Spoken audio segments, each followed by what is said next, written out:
Hello बच्चों, स्वागत है आपका अपने यूट्यूब चैनल फ़ातिमा मैम में। आज मैं आप लोगों को कंप्यूटर पे MS पेंट की कुछ जानकारियाँ दूंगी, क्योंकि बच्चे इस चीज़ को बहुत कम भी जानते हैं। तो आप लोगों को MS पेंट पे देखना है कि MS पेंट पहले MS पेंट ओपन करने का तरीका क्या रहता है। Windows+R में हमने MS पेंट लिखा और कर दिया ओके, तो हमारी कौन सी विंडो ओपन हो गई है? MS पेंट की विंडो ओपन हो गई है। यहाँ पे एक बच्चे ने पहले से ड्राइंग बनाई हुई है, ये जैसे नाइट की, ठीक है। तो ये विंडो पे ये ड्राइंग है आपकी। अब इस पर कुछ आपका जैसे सेकंड होम टैब के बाद होम टैब में आप देखिए इमेज वाला सेक्शन आपको दिख रहा होगा। होम टैब में आपको क्या दिख रहा होगा? इमेज वाला सेक्शन दिख रहा होगा। तो इसमें आप ये देखिए कि यहाँ पे लिखा हुआ सेलेक्ट, हाईलाइट हो रहा होगा, है ना। तो ये सेलेक्ट का यूज़ क्या है वो आज मैं आप लोगों को बताऊँगी। जैसे यहाँ पे आप देखो कई ऑप्शंस आपको दिख रहे हैं। फर्स्ट दिख रहा है रेक्टेंगुलर, सेकंड दिख रहा है फ्री फ्रॉम, थर्ड दिख रहा है आपको सेलेक्ट ऑल, इन्वर्ट हाईलाइट नहीं है और डिलीट भी हाईलाइट नहीं है, और ट्रांसपेरेंट सिलेक्शन। तो रेक्टेंगुलर को सबसे पहले हम लोग चूज़ करते हैं।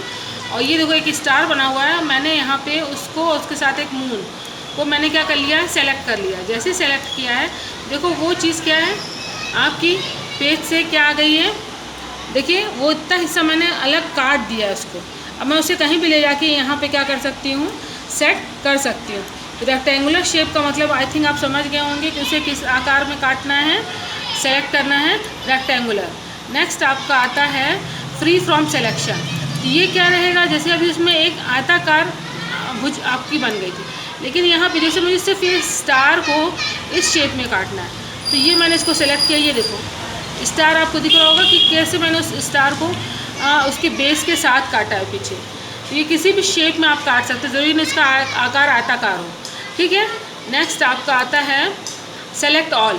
जैसे मैंने सेलेक्ट ऑल को सेलेक्ट किया है, ये देखो आपको यहाँ पे डॉट डॉट जैसा दिख रहा है, यानी कि ये पूरी विंडो आपकी क्या हो गई है, अब सेलेक्ट हो गई है। यहाँ पे आप देखो एक लाइन आपको दिख रही होगी, है ना। तो वो इसका मतलब क्या है कि वो आपकी क्या हो गई है, सेलेक्ट हो गई है। पूरी विंडो अब आपकी सेलेक्ट हो गई। उसे आप कहीं पे भी उठा के किसी और उसमें आप पेस्ट कर सकते हैं। नेक्स्ट आपका आता है इन्वर्ट सिलेक्शन, यानी कि इसका मतलब क्या होता है, ये जो मैंने विंडो सेलेक्ट की थी अब उसे मैं क्या कर सकती हूँ, यहाँ से सेलेक्ट मैंने इन्वर्ट कर दिया है। तो यानी कि आपकी जो सेलेक्ट थी विंडो, देखिए आप उसे आप नहीं हटा सकते। ये जैसे मैंने इन्वर्ट कर दिया है, तो आपकी जो विंडो जैसे उठ रही थी ना, ये देखिए अब पूरी विंडो आपकी नहीं उठ रही है, वहीं पर है। इसका मतलब क्या है, ये सेलेक्ट से पूरे सिलेक्शन से ये हट चुका है, ठीक है। अब इसके बाद नेक्स्ट आता है आपका डिलीट।